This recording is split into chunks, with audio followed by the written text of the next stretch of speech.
Yang Jalak. Assalamualaikum Yang Jalak. Assalamualaikum.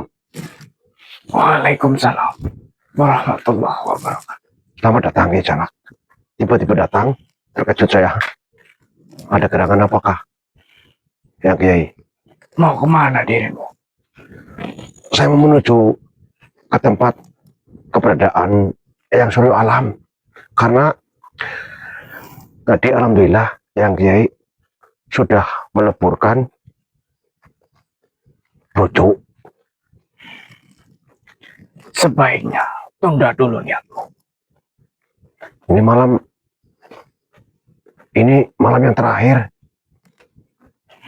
Kemarin Eyang Suryo Alam itu menyampaikan kepada Raden Satuaji diberi waktu 2 malam. Dan malam ini malam terakhir Yang Kiai Jalak. Jadi malam ini saya harus menyerahkan keris Condong Rawa itu. Diriku tahu kenapa kalian tergesa-gesa. Ya. Tetapi saat ini Suryo Alam bukan Suryo Alam yang sebenarnya. Allah Akbar. Ada apa itu Yang? Dia sudah dipengaruhi oleh jin-jin dan siluman yang ada di Gunung Lawu ini. Astagfirullahaladzim. Berarti akan melakukan kejahatan begitu apa Yang? Mungkin saja begitu. Waduh, terus saya bagaimana? Kalian tunggu dulu. Tetaplah tunggu di area ini.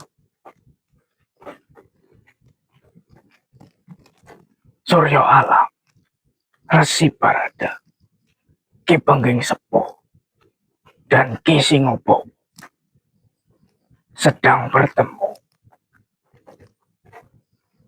Oh, berarti saat ini Yang Pengging Sepuh sama Yang Resi Barada bersama Suryo Alam di dalam.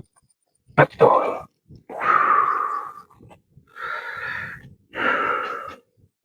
Sedang apa Yang? Seperti yang dirimu tahu, Suryo Alam sedang dipengaruhi jin dan siluman. Maka dari itu, mereka bertiga sedang memberi wejangan dan berdiskusi agar Suryo Alam bisa kembali menjadi dirinya sendiri. Oh. Ya. Paham Yang. Berarti saya tunggu di sini wilayah ini ya Yang. Sampai Yang panggil saya ya. Tunggulah di sini. Yeah.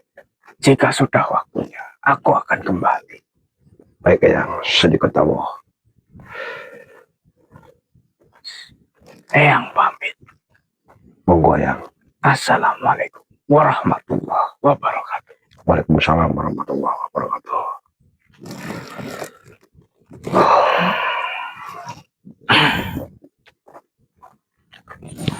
Kita tidak boleh masuk ke dalam. Kenapa sih? Sekarang Eyang Pengging Sepuh, Eyang Resi Barada, Eyang Singobowo lagi merayu Eyang Suryo Alam agar kembali menjadi Suryo Alam yang dulu, karena sekarang sudah terpengaruh makhluk jahat di Gunung Lawu. Tapi Bok, waktu kita ngembalin keris hari ini, malam ini. Ya tapi nggak boleh, karena lagi diwejang sama Eyang Sepuh. Kita suruh menunggu di wilayah ini. Kita cari tempat itu lah. Bikin api unggun yuk. Ya, yuk.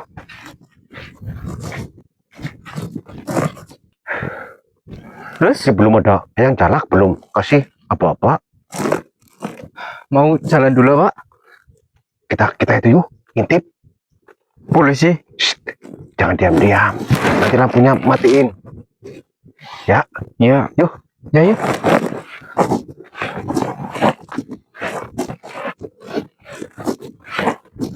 No. Apa Pak? Allahu Akbar. Ge. Raden Setoaji ge. Raden Setoaji kita.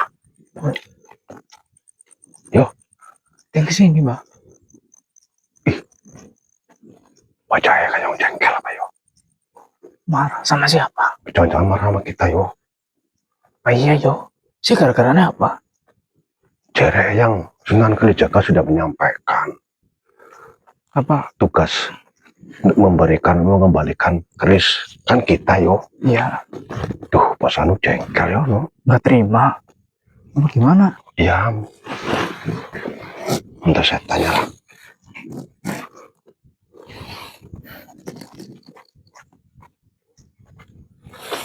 Allahu Akbar, saya malah takut ke. Nyiapkan saya. Masih samperin sih. Bismillah saya samperin lah. Nanti kalau saya ada apa-apa ya, kamu minta tolong dicanak ya. Ya, oke. Bismillahirrahmanirrahim.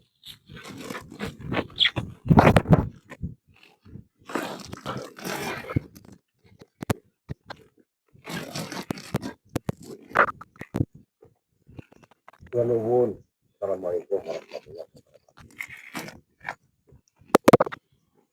Oh, Raden Setoaji. Loh, bukankah Eyang mereka sudah menyampaikan? Saya hanya mendapatkan titah dari Eyang Sunan juga.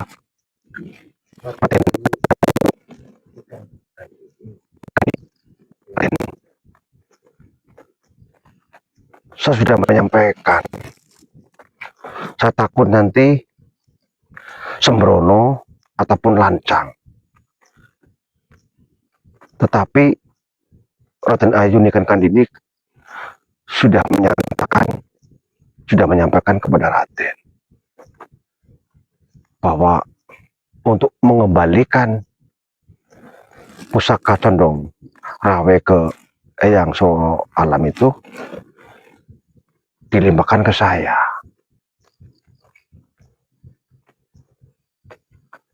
Ya jangan begitu Raden. Saya tidak ada maksud apa yang Raden Setoaji tuduhkan kepada saya. Allah Akbar. Allah Akbar. Masuk sono. Nun sewu Raden Setoaji. Sekali lagi saya mohon maaf. Kenapa jadi begini, Raden? Tidak usah banyak bicara. Berikan keris Condong Rawe kepadaku. Keris Condong Rawe sudah saya simpan di dalam tas ransel saya. Karena tadi ada makhluk yang hendak meminta paksa. Kurang ajar sekali, Dek. Lancang dirimu. Nun sewu, Raden. Maksudnya apa ya? Dirimu tahu. Akulah yang menyanggupi untuk mengembalikan keris Condong Rawe kepada Ki Ageng Kutu. Betul. Saya juga tahu itu, Raden Setoaji. Tetapi sewaktu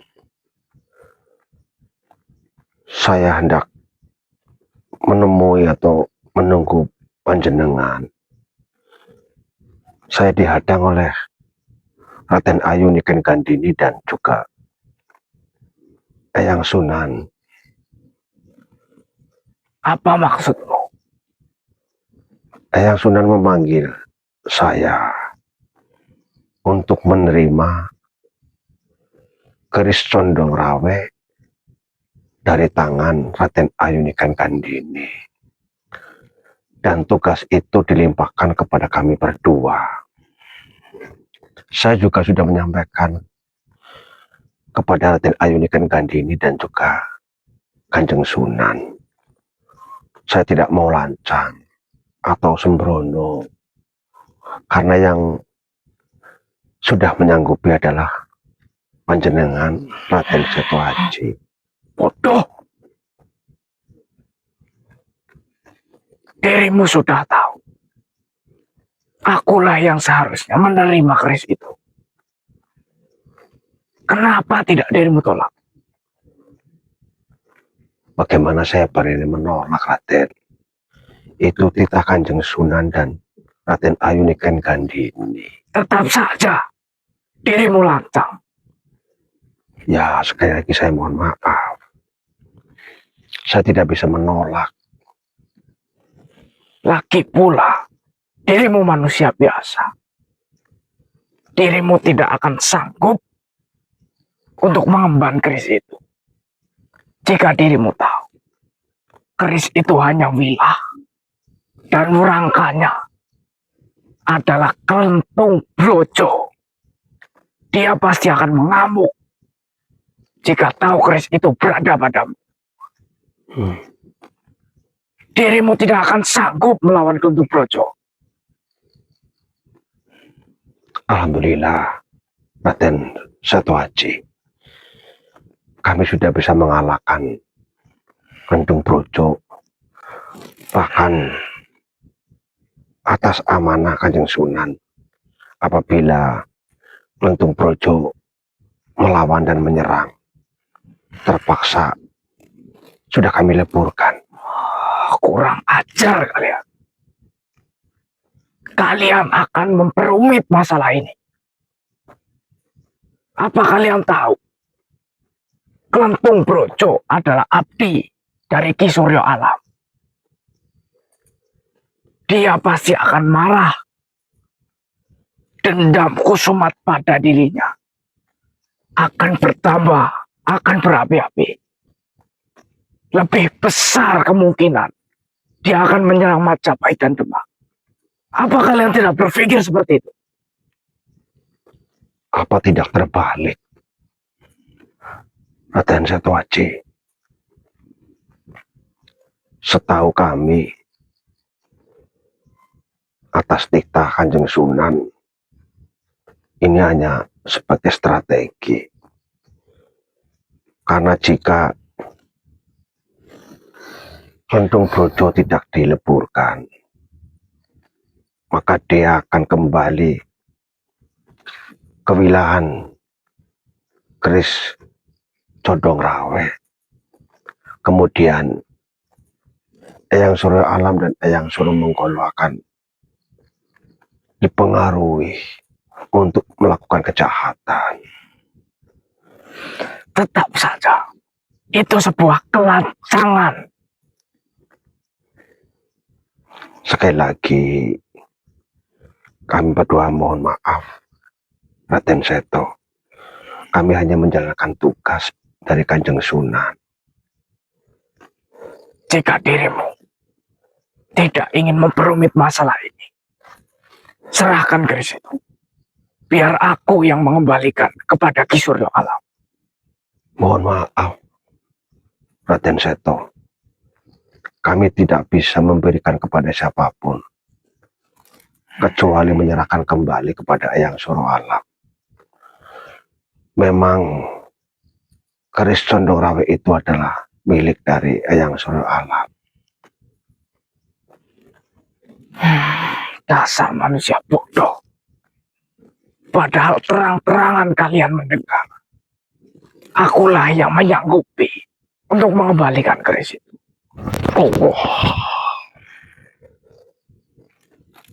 Kenapa dengan dirimu, Setoaji? Mohon maaf, Kang Mas. Manusia ini lantang. Dirikulah yang sudah menyanggupi mengembalikan keris Condong Rawe kepada Ki Suryo Alam. Apakah dirimu tidak mendengarkan?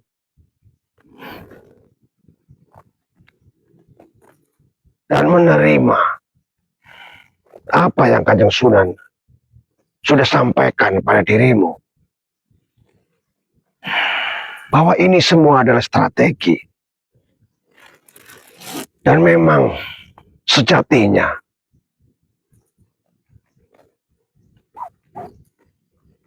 Anak berdua inilah yang akan menyelesaikan masalah semua ini. Setinggi apapun ilmumu, tidak bisa menyelesaikan masalah ini. Karena takdir sudah tertulis bahwa perkara ini bisa diselesaikan dengan keturunan kita yang masih hidup di zaman ini. Dan dialah berdua yang akan membantu menyelesaikan permasalahan ini. Seharusnya kamu berterima kasih karena dirimu tidak perlu bersusah payah untuk menyelesaikan masalah ini. Mohon maaf, Kang Mas. Tapi lihatlah, mereka hanya manusia biasa. Mana mungkin diriku yang telah menyanggupi membawa keris ini dan mengembalikannya akan kalah dengan manusia-manusia ini. Kedua anak ini adalah keturunan kita yang masih hidup di zaman ini. Dan dirimu harus tahu, detik ini, saat ini, aku sampaikan kepadamu bahwa Wicaksono ini adalah keturunan garisku. Satu garis dengan diriku. Dan ini Bayu Haryo Pinunggul adalah keturunan dari Eyang Sepuh Pengging. Jadi dirimu jangan berbuat macam-macam. Baiklah, Kang Mas. Tapi diriku belum terima. Mengapa Kanjeng Sunan memilih mereka dibandingkan diriku? Tuhan sudah menakdirkan masalah ini diselesaikan oleh keturunan kita yang masih hidup di zaman ini. Jika kau ingin menyalahkan mereka berdua, kau datanglah dan menemui Kanjeng Sunan. Dirimu marahlah dengan Kanjeng Sunan jika dirimu berani. Baiklah, Kang Mas. Mohon maaf atas perlakuanku. Tidak usah maaf denganku. Dirimu harus minta maaf dengan kedua anak ini. Baiklah. Saat ini Surya Alam, Pengging Sepuh, Singobowo, dan juga Eyang Resi Barada sedang melakukan perbicaraan. Beliau bertiga sedang merayu, membujuk, dan mencoba mengeluarkan dari pengaruh jahat yang sudah masuk kepada diri Surya Alam dan sebentar lagi kepada Suro Menggolo. Jika Surya Alam dan Suro Menggolo tidak bisa dihentikan, maka mereka berdua akan mengobrak-abrik Demak Bintoro dan juga Majapahit. Karena semua makhluk yang ada di Gunung Lawu, terutama mereka makhluk jahat, sudah menyatu pada diri Surya Alam dan Suro Menggolo. Mari kita coba mengintai pembicaraan mereka. Tapi ingat, jangan berbicara apapun. Sandiko tahu, Kang Mas. Kita menyelinap di balik pohon-pohon. Mari ikut denganku. Baiklah, Kang Mas.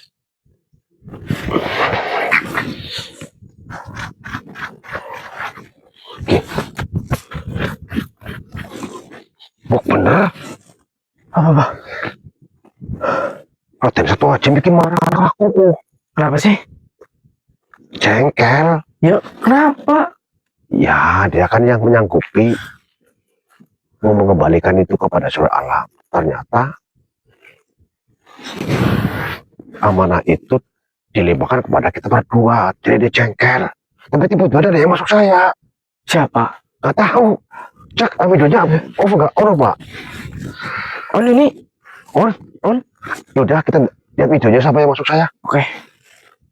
Yuk. Cari tempat yang ada lomber. Ternyata malah sih masuk kita. Masuk saya nu. Ya gembira no. Iya, Mbah. Nasib baik. Ya gembira tadi masuk. Kalau enggak, Ya kita berdua dipantai sama Raden Seto Adi. Ya Bok. Ya iyalah, berantem lagi. Kita dibantai, remuk lah kita. Lawannya. Tapi tadi ngomong mereka berdua mau mengintai pembicaraan. Iya. Yang Solo Langun dan yang sepuh ya. Iya. Kita ikutin aja. Boleh sih, Mbah. Jangan ngomong-ngomong. Kita menyelinap di balik-balik pohon. Nanti kalau udah kelihatan, jangan pakai lampu. Pakai korek. Ya. Oh, nggak apa-apa, Mbah. Diam. Ngomong-ngomong. Ya udah bisa. Yuk.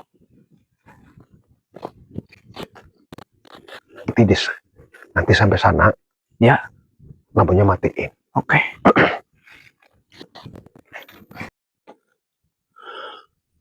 Diam. Jangan apa. Diam.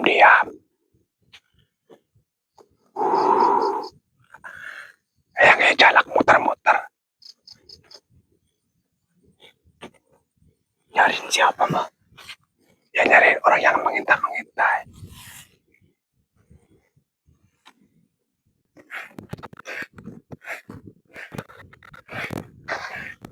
Jauh nggak sih, Mbah, tempatnya, Mbah? Jangan berisik. Oh iya. Kita harus menyelinap. Oke. Takut yang jalak mendengar malah mutun. Oh iya. Oke.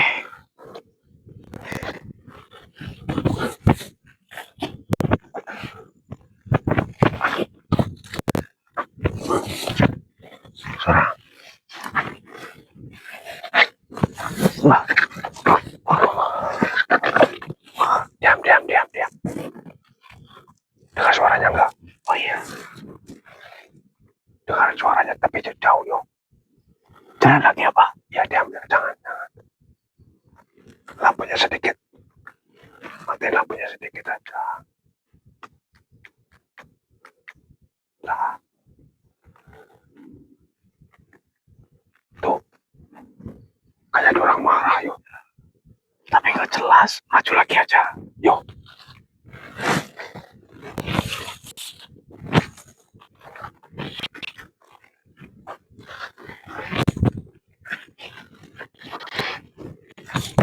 Ya, no.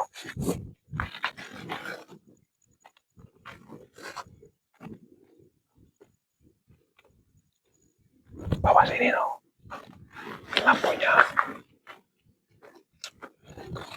Ada. Awas. Deket lagi apa? Oh, jelek.